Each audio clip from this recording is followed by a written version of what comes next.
არტემის 2-ის მისია არის ორიონის კოსმოსური კაფსულის საცდელი მისია. არტემის 2 იქნება პირველი შემთხვევა, როცა ამ რაკეტით ადამიანებს გავაგზავნით. ჩვენ მთვარეზე ვბრუნდებით, რადგან ეს არის ჩვენი შემდეგი მოგზაურობის პირველი ეტაპი მარსისკენ. რეალურად ყოველთვის ვაპირებდით მთვარეზე დაბრუნებას. კვლევა და აღმოჩენებისკენ სწრაფვა ჩვენი ბუნების ნაწილია. და აი, გაშვება. ჩვენ დავბრუნდებით. ვაგრძელებთ ორიონის თითოეული სისტემის სრულყოფილად გამოცდას. დედამიწაზე დაბრუნება მოხდება წამში 7 მილის სიჩქარით. როდესაც კაცობრიობა დიდ მიზნებს ისახავს, შესაძლებელია მთელი მსოფლიოს საუკეთესო ტვინების გაერთიანება. ამ აპარატზე მუშაობენ პლანეტის საუკეთესო სპეციალისტები. წინ არტემის.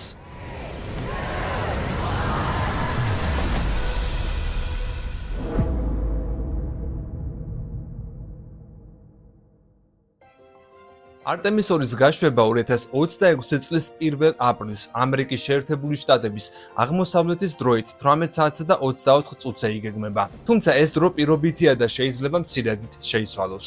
ამ მიდის გამო ამერიკის ამ დროს თბილისის დროით 2 აპრილის ღამის 02 საათი და 24 წუთია, რის გამოც კოდი ლაივ ტრანსლაციას ვერ გვირდებათ. თუმცა 2 აპრილსვე გავა საგანგებო ეპიზოდი და ვეცდები დროუნ და ხარისხიან ინფორმირებას. 1 აპრილიდან 11 აპრილის ჩათვლით ყოველდღე პროექტი კოდი წარმოგიდგენთ დოკუმენტურ სერიალს ყოველდღიური სიახლეების რეჟიმში ერთგვარ დღიურს. ამ საკაცობრიო ისტორიული მისიის შესახებ. ამ ეპიზოდში კი ქართულ ენაზე გახმოვანებულად გიჩვენებთ NASA-ში გამართულ ერთ-ერთ ბოლო პრესკონფერენციას, სადაც გაშვების სამზადისსა და მზადყოფნის საკითხებზე საუბრობენ. რამდენად დიდია გაშვების შანსი ახლა და რამ შეიძლება შეუშალოს ხელი მისიას. აი თუ მჯეროდეს ჩემს სიცოცხლეში უკვე აღარ ვისაუბრებ ძველ მისიებზე და ჩვენ ახლიდან უკვე 21 საუკუნეში მთვარეზე ვბრუნდებით. ძალიან საინტერესო და ასე ვთქვათ საზეიმო მომენტია ახლა ჩემთვისაც და ალბათ კოსმოლოგიით დაინტერესებული ნებისმიერი პირისთვის, თუნდაც არ იყოს დაინტერესებული. ეს არის ხალხო საკაცობრიო დონის მოვლენა. გამოიწერე არხი და გამოყვევი მთვარისკენ დიდ და დაუვიწყარ მოგზაურობაში.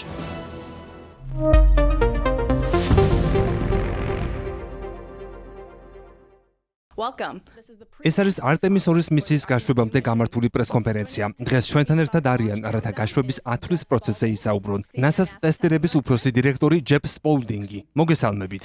ასევე მარკ ბერგერი, კანაბერალის კონცხის კოსმოსური ძალების 45 სადგურის ამედის ოფიცერი. გმადლობთ.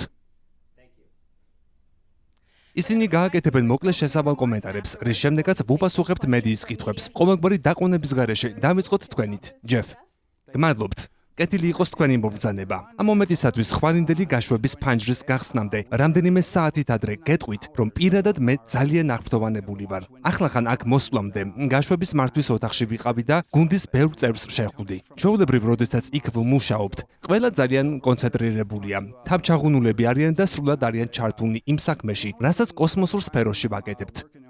თუმცა დღეს ბევრი ღიმილი შევნიშნე, რაც ძალიან სასიამოვნო იყო. გუნდი აქტიურად ემზადება და მგონია, რომ ყველას კარგად ესმის ამ გაშვების მნიშვნელობა და ერთგვარი მონოდინიც იგრძნობა. გუშინ საღამოს ეკიპაჟსაც შევხვდით. ასევე კიდევ ერთი შეხვედრა გქონდა დღეს, სანამ მართვის ოთახში ჩავიდოდი. გუშინდელი შეხვედრა ძირითადად გაშვების დღის პროცედურების გადახედვასა და განახლებას დაეთმო, როგორც ჩვენთვის, ისე მათთვის. ყველაფერი ძალიან კარგად წარიმართა და ეკიპაჟის კარგ განწყობაზე იყო. დღევანდელ ბრიფინგზე კი უკვე უშუალოდ გაშვების ათვლის პროცესის მიმდინარეობა განვიხილეთ. როგორც ცოტა მოგვიანებითაც აღვნიშნავ, ყველაფერი ძალიან კარგად მიმდინარეობს. გუშინდელი პრესკონფერენციის შემდეგ მნიშვნელოვანი პროგრესი გვქონდა. გუშინ სამუშაოები დავიწყეთ ხმაურის ჩახშობის სისტემის წყლით შევსებით. ასევე დავიწყეთ თხევადი ჟანგბადის და თხევადი წყალბადის სისტემების მომზადება საწვავის ჩატვირთვისთვის, რომელიც მოგვიანებით იგეგმება. ჩავთეთ ყველა სისტემა, როგორც ორიონის ძირითადი საფეხური, ისე ზედა საფეხურები. გუშინმე ჩავატარეთ საკომუნიკაციო და რადიოსიხშირული შემოწმებები. ამ სამუშაოების დასრულების შემდეგ ზედა საფეხურები დროებით გამოვხდეთ, რადგან მათთან დაკავშირებული დამატებითი სამუშაოები მხოლოდ დღეს ღამით განახლდება. ამავე დროს ორიონის ძირითადი სისტემები მუშაობის რეჟიმში დარჩა. დღეს ვმუშაობთ გაშვების პლატფორმის სისტემის საბოლოო კონფიგურაციაზე. მიმდინარეობს სხვადასხვა ზონის დახურვა და უსაფრთხოების უზრუნველსაყოფად საჭირო ფიქსაციები. ასევე მიმდინარეობს ბოლო ეტაპის მომზადება გარკვეული აღჭურვილობისთვის, რომელიც პლატფორმაზე უნდა დამონტაჟდეს. ეს სამუშაოები ახლა მიმდინარეობს. დღეს ღამით კიდევ ბევრი მნიშვნელოვანი პროცესი გვექნება, სანამ პლატფორმას მთლიანად დავცვლით პერსონალისგან. ვამზადებთ ორიონის მიწის სისტემებს, რომლებიც ეკიპაჟის კოსტიუმების ჰერმეტულობის შემოწმებისათვის გამოიყენება. ასევე მოგვიანებით ჩავრთავთ ორიონის გარკვეულ მართვის სისტემებს. პლატფორმიდან პერსონალის გაყვანას დაახლოებით დილის 3 საათზე ვგეგმავთ. ამის შემდეგ დაახლოებით 4 საათზე გადავდივართ ჰაერიდან აზოტის გარემოზე. ეს აუცილებელია უსაფრთხოებისთვის, განსაკუთრებით მაშინ, როცა იწყება ესეთი სახიფათო საწვავის გამოყენება, როგორიცაა წყალბადი. ყველა ამ პროცესის დასრულების შემდეგ გაშვების დირექტორი მიიღებს ამ მის შესახებ საბოლოო ინფორმაციას. ამის შემდეგ გუნდი მიიღებს სიგნალს საწვავის ჩათვლისთვის დაწყებისთვის, რაც ხვალ დილის დაახლოებით 7 საათსა და 35 წუთია დაგეგმილი. საწვავის ჩათვლისთვის პროცესი დაახლოებით 5 საათნახევარს გაგრძელდება. წინასწარ სპეციალურად დავამატეთ გარკვეული დროის მარაგი, რათა საჭიროების შემთხვევაში პროცესის ცოტა ადრე დაწყება შემძლოთ და უკეთ მოვემზადოთ ეკიპაჟისათვის და შესაძლო გაუთვალისწინებელი სიტუაციებისთვის. ამ პროცესის განმავლობაში ეკიპაჟი დაახლოებით დილის 9 საათსა და 45 წუთზე გაიღვიძებს, ისაუზმებს და დაიწყებს გაშვებისთვის, კოსტიუმების ჩაცმას და სხვა საჭირო პროცედურებს. დაახლოებით დღეს პირველ საათზე დასრულება საწვავის სრული ჩატვირთვა და დაიწყება მისი მუდმივი შევსება აორთქლების კომპენსაციისთვის. ამის შემდეგ პლატფორმაზე გავგზავნით ტექნიკურ გუნდს, რათა საბოლოოდ მოამზადოს კაფსულა ეკიპაჟის მისაღებად. ეკიპაჟი პლატფორმაზე დაახლოებით 2 საათამდე გავა. ისინი კაფსულაში მოთავსდებიან, დამაგრდებიან სავარძლებში, რის შემდეგაც ჩადარდება საბოლოო შემოწმებები, დაიხურება ლუქები და შესრულდება ჰერმეტულობის ტესტები. ტექნიკური ჯგუფი პლატფორმას დაახლოებით 5 საათსა და 30 წუთზე დატოვებს. ეს გაშვებამდე დაახლოებით 1 საათით ადრე ხდება. ამის შემდეგ ყველა დარჩენილი ოპერაცია დისტანციურად განხორციელდება. შემდეგ გაიმართება საბოლოო შემოწმებები, ეგრეთ წოდებული პოლი. რის შემდეგაც გადავდივართ ბოლო 10 წუთიან ათვლაზე. მოკლედ, ეს არის ის სამუშაოები, რაც წინ გვაქვს. ჩვენი გუნდი ბოლო თვეების განმავლობაში დაუღალავად მუშაობდა. მიუხედავად სხვადასხვა სირთულეებისა, მათ შორის ამინდისა და სხვა გამოწვევებისა, ყველა ეს პრობლემა წარმატებით დავძლიეთ. დღეს გუნდი მზადაა და მოტივირებულია, რომ დაეწყოს კაცობრიობის ფარზე დაბრუნების ახალი ეტაპი. პირველად 1970-იანი წლების შემდეგ. ძალიან აღფრთოვანებულები ვართ. მარკ, ახლა თქვენ გისმენთ. საღამო მშვიდობისა ყველას, მართლაც საოცარი დროა. ძალიან სასიამოვნოა ამ ეტაპზე ყოფნა. რა თქმა უნდა, ამინდი გარკვეულ სირთულეებს ქმნიდა მისის მომზადების პერიოდში. თუმცა თუ ახლა გარეთ გაიხედავთ, შესანიშნავი ამინდია. იმედი გვაქვს ასე შენარჩუნდება. ქარები კვლავ გარკვეულ გამოწვევად რჩება, თუმცა ამ ეტაპზე ეს სერიოზულ პრობლემას არ წარმოადგენს. თუ სატელიტურ სურათებს გადავხედავთ, ხედავთ, რომ ფლორიდაში კვლავ მშვენიერი დღეა. რამდენიმე კუმულუსური ღრუბელი შტატის აღმოსავლეთიდან დასავლეთისკენ გადაადგილდება. ეს ბოლო 2 კვირის განმავლობაში დამახასიათებელი სანაპირო ჰაერის ნაკადია. ამ ღრუბლებიდან ზოგიერთმა შესაძლოა დღეს ბოლოს მცირე წვიმა წარმოქმნას, როგორც გუშინ საღამოს მოხდა. ეს ფაქტორი ხვალისათვისაც საყურადღებოა. ქარიანი ამინდი შენარჩუნდება, თუმცა არტემისი საკმაოდ გამძლე აპარატია და ეს ფაქტორი მინიმალურ გავლენას ახდენს გაშვებაზე. ელვის რისკი დაბალია, დაახლოებით 5-10% და ძირითადად დღის მეორე ნახევარშია მოსალოდნელი. ასეთი ამინდი როგორც წესი ორლანდოს მიმართულებით გადაადგილდება, რაც ჩვენს გაშვების პირობებს აუმჯობესებს.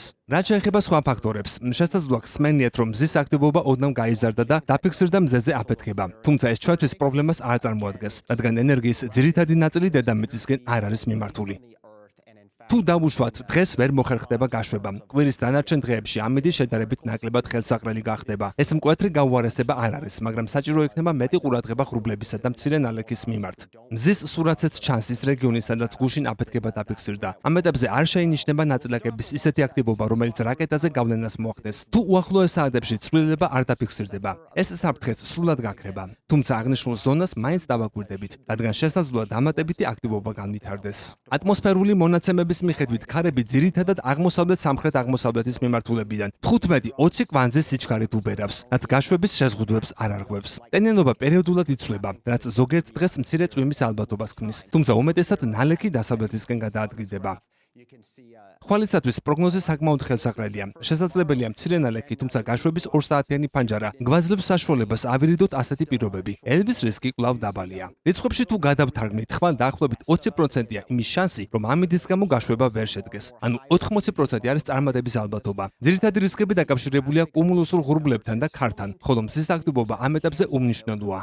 ხუთშაბათისათვის კი პირობები ოდნავ გაუარესდება დაახლოებით 40%-იანი რისკით. პარასკევს სიტუაცია ისევ უმჯობესდება და რისკი დაახლოებით 25%-მდე მცირდება. შაბათს კი ტენიანობა იმატებს და ამიდი უფრო არასტაბილური ხდება, რის გამოც რისკი დაახლოებით 30%-მდე იზრდება. საერთო ჯამში ხვალ ყველაზე ხელსაყრელი დღეა გაშვებისთვის. დანარჩენ დღეებში პირობები ცვალებადია, თუმცა არც ერთ შემთხვევაში არ ჩანს ისეთი სიტუაცია, რომელიც სრულად გამორიცხავს გაშვებას.